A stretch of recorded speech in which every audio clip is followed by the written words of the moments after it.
আজকে এই নির্বাচন বর্জনের পরিস্থিতিতে আমরা উপনীত হয়েছি।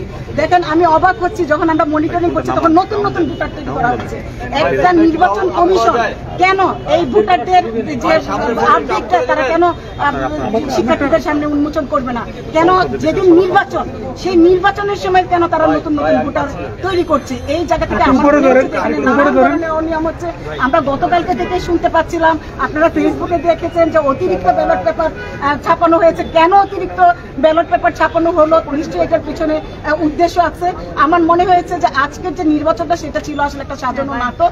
আমাদের এই নাটক থেকে মনে হচ্ছে আমাদের সরে আসা দরকার। সেই জায়গা থেকে আমরা আসলে এই নির্বাচনটাকে নতুন ভোটার তৈরির অভিযোগ করছেন।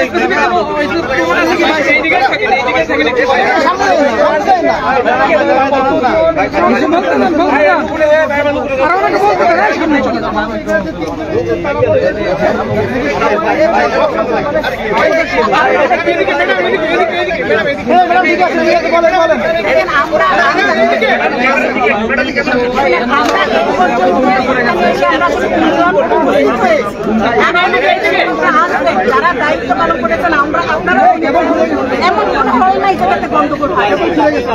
কোনো না কোনো ধরনের দেখেন আমাদের কিন্তু সংবাদ সম্মেলন করার কথা ছিল, কিন্তু তার আগে কিন্তু আপনারা আরো শিক্ষক রাখবেন। আমি অধ্যাপক শামিমা সুলতানা, বাংলা বিভাগ, বাংলা বিভাগের কথা। আমার মনে হচ্ছে যে অনিয়মগুলি দেখেছি। আপনি দেখেন, আমি নির্বাচন কমিশনের একজন সদস্যকে আমি কল করেছি। দেখেন, আপনারা যে মার্কারটা দিয়েছে সেই মার্কারের তালিকা থাকছে না, ওই পেছন দিয়ে এই যে খামখেলিপনা, এই যে এবং যে সদস্য যারা ভোটার ছিল ভোটারদেরকে হালনাগাদ না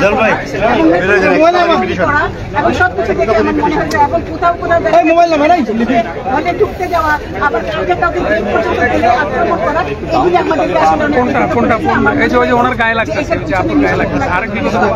জায়গা থেকে আমার মনে হচ্ছে এই নির্বাচনে আমাদের ওই যে আমার হাতটা কই গেছে দেখছেন ওনার গায়ের মধ্যে।